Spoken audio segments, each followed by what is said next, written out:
Hi, I'm Erik the Travel Guy. Tucked away in the Appalachian Mountains, you'll find this charming American destination. That's why today we're exploring Staunton, Virginia, next on Beyond Your Backyard. Beyond Your Backyard is being brought to you in part by the following.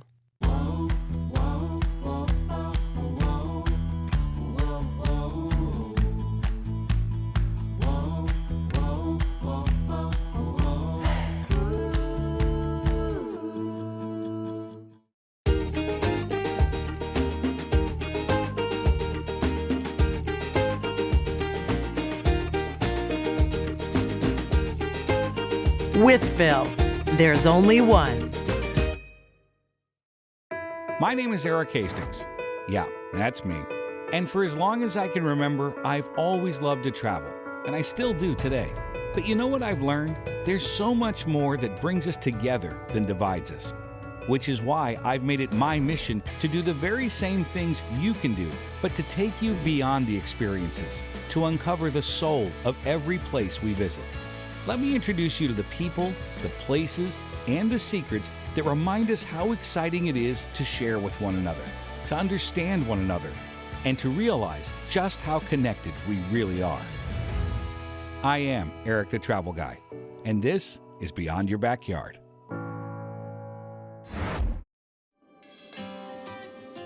Thank you for watching, and welcome back. You know, as I continue to explore destinations, small, big, and just about every size in between, I'm constantly reminded that travel, well, it's personal. Sure, you can hop on a plane, fly thousands of miles away, spend thousands of dollars in bucket list places all over the world. But remember, closer to home, you'll find charming towns just like this one, bursting at the seams, waiting to be discovered. That's why we're here.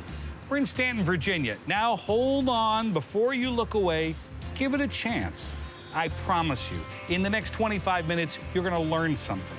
You're gonna feel something, and we're gonna show you vistas so spectacular, you'll be able to practically feel that mountain breeze wafting out of your screen right into your soul. Too much? Well, maybe, I don't know. Let's get down to business. I think we have a map. So here's the state of Virginia. The capital is Richmond, which is over here. The District of Columbia is located right here. And right over here is the charming community of Staunton. This is a four-season destination with unique places to satisfy your vacation curiosity. My first trip to Staunton was back in 2015, and the quaint feel of the area was impressive. It's unique in its size and feel. But why? Well, that's the reason I decided to talk with a historically inclined expert. Why is Staunton historically important, especially to the story of this region and certainly the story in America? This was an important stopping point on the Great Wagon Road, and also clearly an important place tied with the legislature in Williamsburg as well as Richmond. What you find is a very strong sense of place in Staunton because what they laid out in the 18th century is still here. We're standing in it right now, the original 13 blocks. And the rest of the town grows out from those 13 blocks in a very traditional grid-like pattern within these hillsides and ridges that make up Staunton, Virginia. That brings me to what year are we talking about here? When was the town laid out? Okay, 1749 is the founding of Staunton. We have a stone building, commercial building right across the street here from the 18th century. We have about 3 houses off here in the Newtown Historic District that are from that period. And after that, what we mainly see is a boom growth from the mid to late 19th century. Back then, what would be considered a must-have in a downtown? What you saw develop in downtown Staunton and that we're bringing back today are hotels. There were a number of hotels downtown. There was the court system. The courthouse is right behind us here. Law offices, doctors, commerce. You had stores, obviously, goods, services. And then later in the 19th century, what was absolutely strategic for Staunton was the railroad. Changes everything. But why was the railroad so significant, and what did they do here? This is the breadbasket of the South. There was a tremendous amount of wheat and other grains grown in the Shenandoah Valley, as well as apples and other produce. So this was a very important farming area and still is the largest agricultural area of Virginia today. The train was coming and going from Staunton. By the late 19th century, we're talking somewhere in the neighborhood of 30 trains a day. We can't imagine it today. 30 trains a day. There was so much commerce downtown that there's a whole business area here called the Wharf. But if somebody wanted to do a super authentic tour, Right.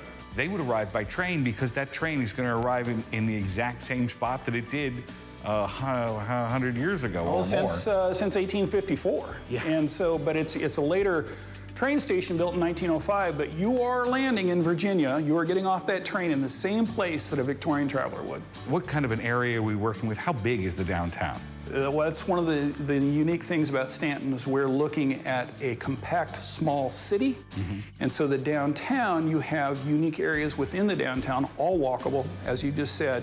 You have Beverly Street, you have the Wharf, you have Augusta Street, Market Street, Central Avenue, Lewis Street, all of them with various shops and entertainment and art galleries and all these things. Easy walking. If you caught what he's saying that Staunton is a town of historical significance, but it's also a town of detail, which means you might want to walk a little slower and take a look at that detail, or you might miss it. I want to talk about the foundation for just a second. What's the official name again? We are Historic Staunton Foundation. And what exactly do you do? Close to 50 years now, we've been working on historic preservation of the built environment of Staunton and capitalizing on its unique sense of place. A brave group of people got together and saved the Wharf. And from that point on, it built and became a movement. And today we still work hand in hand with people, individual property owners. We work with the city government to preserve buildings and to help guide the community and understand how to treat architecture and bring it to the standards that we like to live in today. What should people do while they're here? I think they need to immerse themselves in the arts scene, in the culture of the area, in theater, in the restaurants, in shopping downtown. They really need to just take the time to walk and see the neighborhoods and enjoy the incredible architecture and historic preservation that's taken place in this community. The mom and pop businesses, the local people are giving you excellent customer service and products that you're not going to see in the strip mall or in the national chain. You're going to see some of the world's best theater here in Staunton, as well as music with the Heifetz Festival, as well as the Staunton Music Festival, the Bach Festival, all of these things. It's music, it's live performing arts, it's 2D, 3D art, it's historic preservation. It's steeped in history. You can take a historical tour and understand the cultural context that you're in. It is an immersive experience.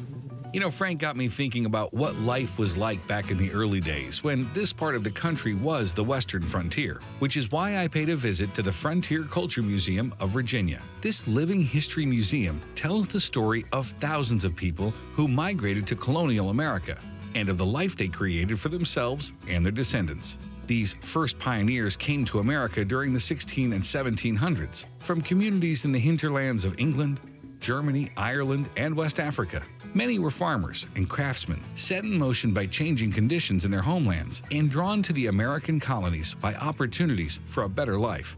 Others came as unwilling captives to work on farms and plantations. But regardless of how they arrived, they all became Americans and all contributed to the success of the colonies and the United States. I took a self-guided tour and had time to visit most of the 11 permanent exhibits. After, I took a short drive and had the privilege of a private lunch with chef-owner Ian Bowden at his award-winning restaurant, The Shack. Ian, fortunately for all of us, we've put these smell-o-vision filters on the cameras. Of course. So they can actually smell. Now, what are we, a foot and a half away, and I can smell what's going on this plate. They're pungent, man. Well, what do you got here? So the first course we're going to do is a ramp dish. We are in the mountains, or we're in the foothills, and ramps are something that's indigenous to this area and throughout Appalachia. You know, ramps are kind of like a wild leek, onion, garlicky thing, super intense. We've got some burrata, which, if people don't know, is it's basically a fresh mozzarella stuffed with ripped, torn mozzarella curd and heavy cream. and they kind of encapsulate it into a fresh mozzarella balloon. Got it. Then we've got some mushrooms, royal trumpet mushrooms that we lightly ferment. And then on top is a little bit of miso honey, so it's basically local honey that we warm up with a little bit of vinegar, some ginger, and a little bit of miso, and we whisk it all together, just drizzle it on top, and then some olive oil from Georgia olive oil. Come on, take a bite. What do you got here? So that's What's the burrata. the perfect bite? The perfect bite is a bite of everything. I would take a whole piece of ramp, a little bit of the cheese, cut one of those mushrooms up. Yep. Oh, yeah. So you've got the pungency of the ramps, the honey kind of cuts that. You got the funkiness from the mushroom and from the honey, little sweetness, super creamy. That's amazingly Thank you. wonderful. Thank you. Oh, wow. But again, sounds so cliche, not overpowering. No, it's very simple too. What are we looking at here? All right, so this dish for us is much more about the vegetables and accompaniments than it is about the protein on top. It's a very Southern aesthetic. You know, in the South, despite popular belief, it's not all about, you know, fried chicken or roast pork in center of the plate. It's much more about the vegetables because we have great growing seasons and very distinct growing seasons. So this is kind of a slight homage to the South and to my culinary heritage. The broth is actually a play on an Eastern European soup. It's a sorrel soup, and basically what they do is they take a bunch of water and boil sorrel into it, and it infuses it with that acidic, you know, flavor and a little bit of green. We did that, and we also added some kombu, which is the base for dashi, and we added some spring garlic to it. And then we take all of our vegetables and we simmer them in that broth. And then on top is a piece of halibut, Alaska wild halibut. So yeah, we've got some sunchokes, we've got radishes. What'd you say? Sunchokes. What are those? Jerusalem artichokes. They're in the sunflower family. Oh. It's a tuber. They're super sweet. You get them. They're best after frost and right in the beginning of spring. Oh, those are really good. I love the radishes. Yeah, we're a big radish fan. I love radishes. So get into this fish a little bit. I love the fact that the Fraggles from Fraggle Rock. I remember that. That's show what they very ate. Well. I love radishes. Yeah, yeah, they did. That was didn't their thing. Halibut's one of those fish that eats very dry. So if we sear it, we serve it with the broth. And if we don't sear it, we poach it. Poach it because the crust Super lean. Yeah. on this thing Yeah. is phenomenal. And then of course these, I don't know how you managed to make these. I don't know how you did it. There's like magic going on back there. We blanch them first really quickly in heavily salted water, and then we shock them. We start with the bulbs. Basically, we hang the bulbs in the water for a couple seconds, and then drop it in so the greens don't turn to mush. So they don't. Oh, got it. Right, and then we warm it back up with the broth. What's next? Have you ever had lamb necks before? No. Well, this is my favorite cut. What? Literally the neck of the lamb. Oh, come on. So it's usually twice that size, and we actually took a saw and sawed them down to have one portion. What's the preparation? So it's a braised lamb neck. Okay. On top is something called torshi shir. It's a Middle Eastern ferment made with bayberries. Traditionally, it's garlic and other green plants that they ferment out. We did ramps, obviously, because we're in ramp season, and young spring garlic, which is also in season currently. This is what I'm talking about with this town. Every turn, almost every place we go, the detail. On top, you have some pistachios. Underneath is Carolina Gold rice from Anson Mills. And I think that's it. And then, of course, we take the braising liquid and reduce it down into our sauce. A lot of the flavor in lamb, honestly, comes from the fat, like with most meats. Right. This is a fatty cut, but it's braised for such a long time that all the flavors have time to kind of mellow and then develop. Cooking any kind of meat varies from cut to cut. You know, you're dealing with different water content, different fat content. Muscular structure is always slightly different. So. What are we working with here? So they're sorghum-based sauces. Sorghum is a old school sweetener throughout the South. It's kind of, people call it sorghum molasses. So we do a hot sauce, and we use red serranos, sorghum, vinegar, and that's basically it. And then we do our barbecue sauce, which is a South Carolina style mustard barbecue sauce. So This is a great dish. Thank you so much. This is phenomenal. Thank you Yeah, for of course, being man. here, and thanks for letting us come hang out with you. thank you so much. I appreciate it. Thank you.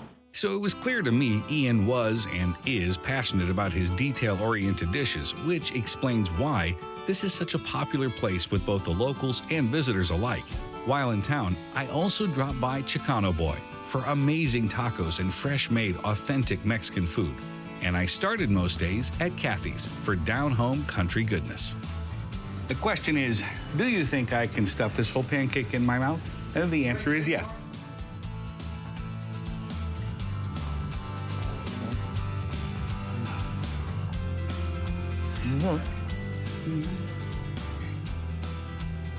semi-humorous food funnies notwithstanding, it's safe to conclude the crew and I ate very well on our trip here, which is what fueled our further exploration.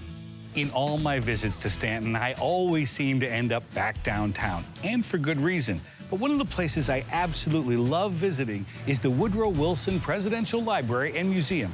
Come on in, let's take a tour. You see, I love exploring museums such as these. Now, first of all, the one-of-a-kind artifacts are fascinating to me. The interactive displays are a very cool way to learn about history and America's 28th president. And here, I even got up close and personal with President Wilson's limousine. Awesome. But just down the street, I was also really looking forward to visiting William Shakespeare's Blackfriars Theater, and I especially wanted to learn why it was located in Staunton, Virginia. Why is this unbelievably incredible structure here?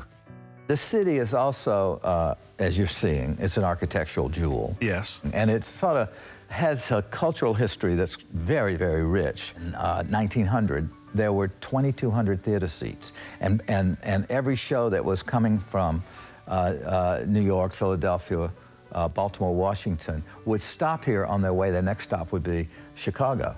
Yeah. Stanton, Chicago, Denver, and then... Oh, come on. Seriously. Now, see, you can't come on this show and just start making things up. Well, I wish I knew how to do that. I can only tell you what I've been told. And this was a place you stopped, and it was a wealthy town. The people who built the coal mines over in West Virginia, this is as far as they wanted to go. So they built homes here. Built homes. Yeah. But it was a town that valued the arts, and an architect said, we could do a Blackfriars. We could do an indoor theater, because Shakespeare's actually more successful theater was the Blackfriars. It became the more famous of the two theaters. It was sort of the Studio 54 of his period, and you wanted to be seen here. And did I read it correct? This is the only? This is the only recreation of Shakespeare's indoor theater in the world. We don't know exactly what it looked like. We know what its dimensions were. It was torn down. It was in an old monastery. They built it out of the hall in an old monastery. Mm-hmm. It was very difficult for me to find the correct descriptive, the accurate descriptive words. And really what I've settled on is that this is a town of immense and enormous detail. That's very, very true. Nothing gets done carelessly in this town. And so you walk in here and you go, wow, this could have been a flush wall. This could have been amazing and wonderful. I mean, you didn't have to do all of this, but yet you guys decided, no, if we're going to do it, it has to fit. We have to be able to say to scholars, not just to audiences, but to scholars. And we have every other year we have a big scholar conference here. And we have to be able to say why it's there, because they know what would have been there. We have to be able to say, yeah, we have evidence it could have been this, and we have to do that sort of thing. You asked me earlier, when did we open it? We opened it 10 days after the World Trade Center disaster. When the disaster happened, I thought, I have a key to the Blackfriars. I said to Judy, I'm just going to drive down to Staunton, and I'm going to, I just want to be reassured there can be beautiful things in the world.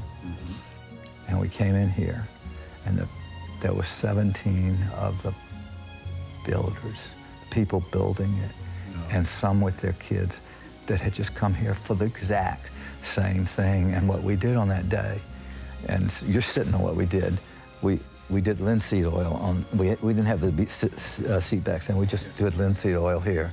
And like we sort of rubbed away all of that horror. It was beautiful. Here it is, 2019, and you're still here. A town that says, I know it would be good for our economy, a Shakespeare theater. That's an unusual town. Yes, it is. And agreed. And everybody bought in, and they were right.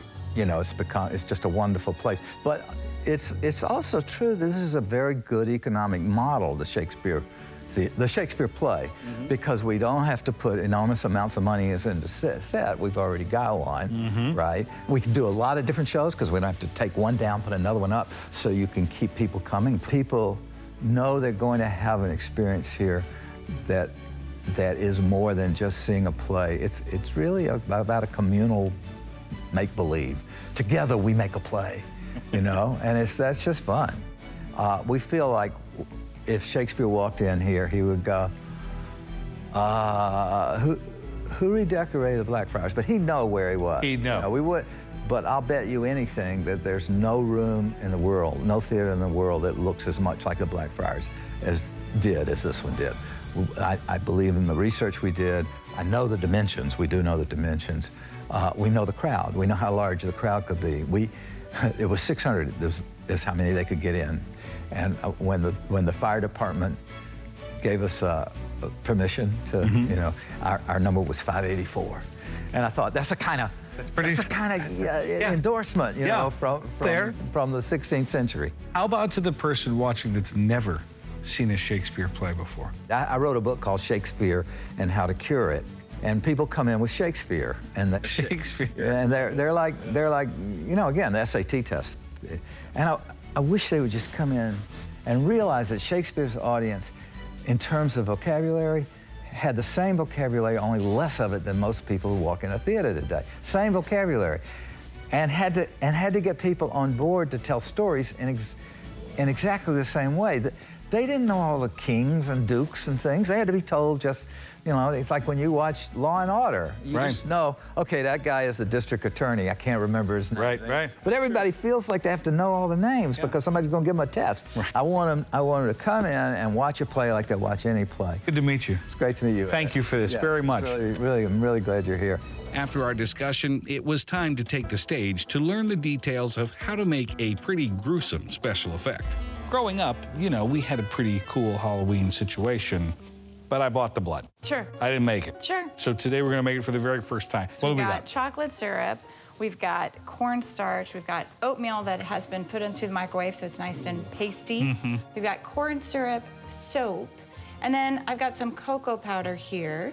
So we're going to use these household ingredients to mix up some blood that will work on stage. The stage blood thing, which is available to a lot of people, you can buy it at the grocery store during Halloween, is nice and colorful. It's got good consistency. You can even spray it if you want that effect. But here at the American Shakespeare Center, we need blood that looks different than just that kind of thing that you expect when you get a cut. In Macbeth, we've got a guy who's been murdered, and he has gory locks, so that means something more oatmeal-y. Okay. We have another captain in Macbeth whose wounds cry out, and they've clearly congealed a little bit. My wounds have been crying for years, but that's another matter altogether. It's so sad. All right. But It's so what sad. we've got is we've got a need for many, many different kinds of blood, and we've also got a need to get kids interested in Shakespeare in a way that makes sense. makes sense. We give them the text from the play. Got it. They have to break it down into what kind of blood is required by answering some simple questions. And then The blood Q&A. yes, Perfect. and then they follow a flow chart and they get a recipe and they start making the blood. Giving myself a voluntary wound here in the thigh, she says, and so she's clearly showing that, so we need to make the wound.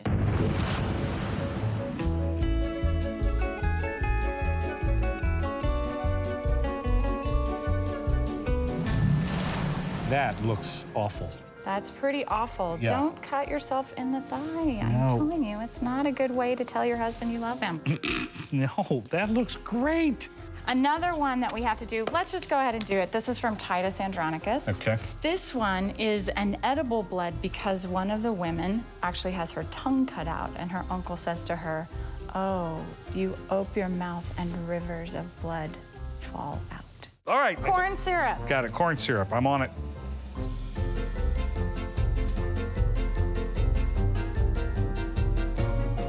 So you're gonna put this in your mouth, and then you're gonna lean over, and you're gonna let it all come out of your mouth.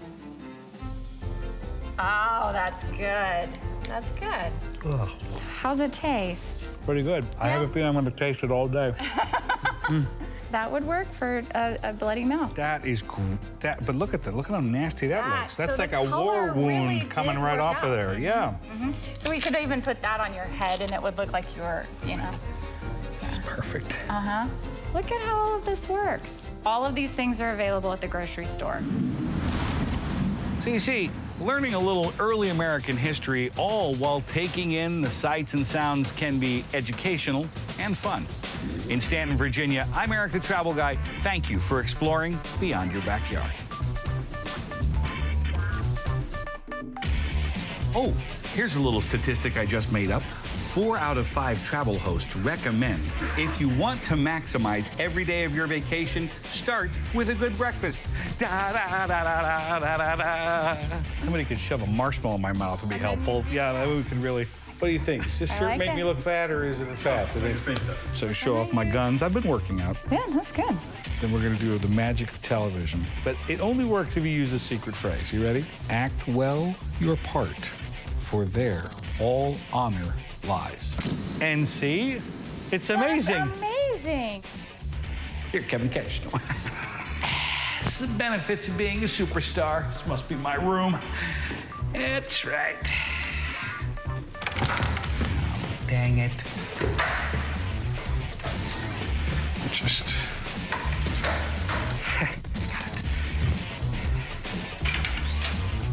Oh, hi. Good morning. It's in my rider.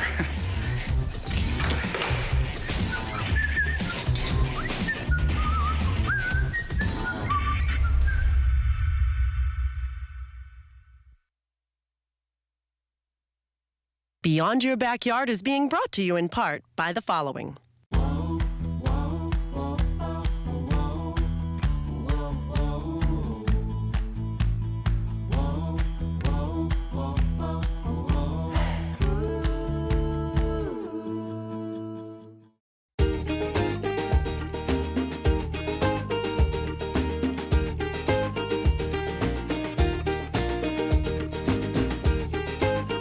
With Bill, there's only one.